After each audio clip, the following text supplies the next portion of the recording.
Throughout the month of September, I have been writing about and speaking about proactive change. Change and how it relates to teams, team harmony, team dynamics, and also whether we need to be a manager or a leader when we're wanting to introduce change.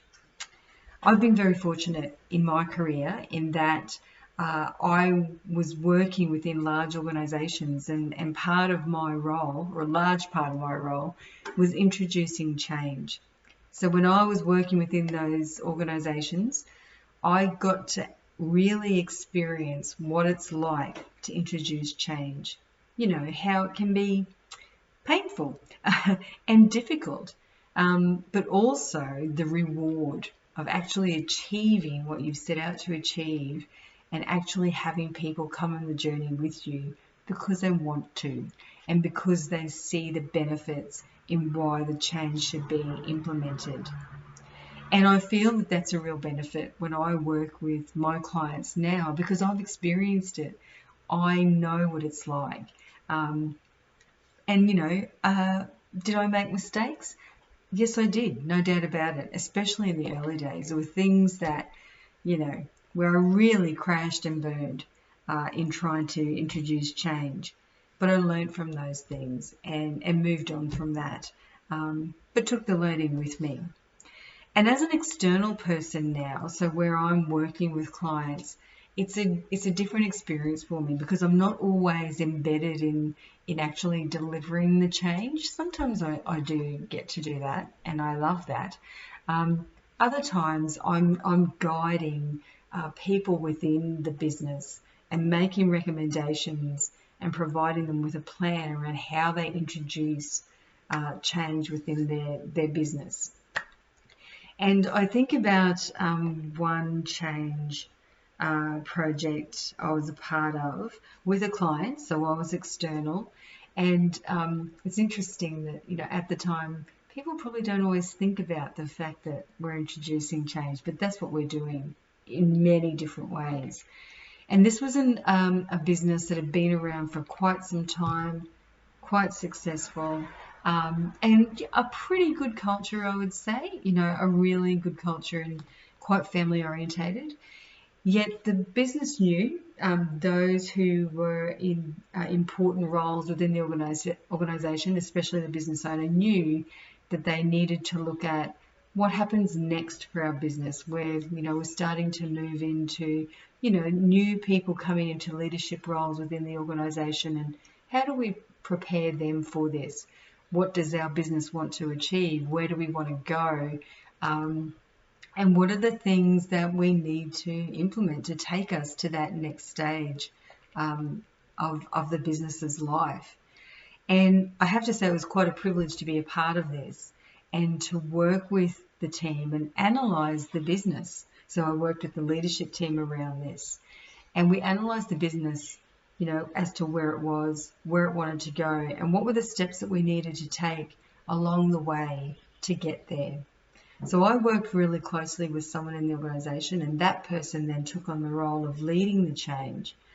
And what it did show, though, was that not everyone wanted to be a part of that process. Not everyone agreed with where the organisation was going to go. And I say that in a way that we weren't impacting anyone within the organisation negatively. In fact, it was a positive. And we did a lot of work around how we would communicate what was going to happen, what was going to change within the leadership space of that business, and what it would look like. And in fact, we were quite fortunate in that other members of the wider business totally agreed with where the business was going. And when we communicated that change to the wider team, they were very accepting of it.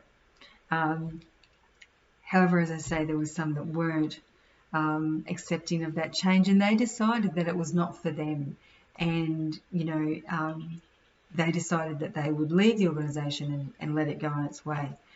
And sometimes that will happen. It's just part of the change process. And it's not to say that that's a bad thing. When people don't want to be part of it, they see that, this is not for me, that's probably the best option when they decide to opt out and leave of their own accord.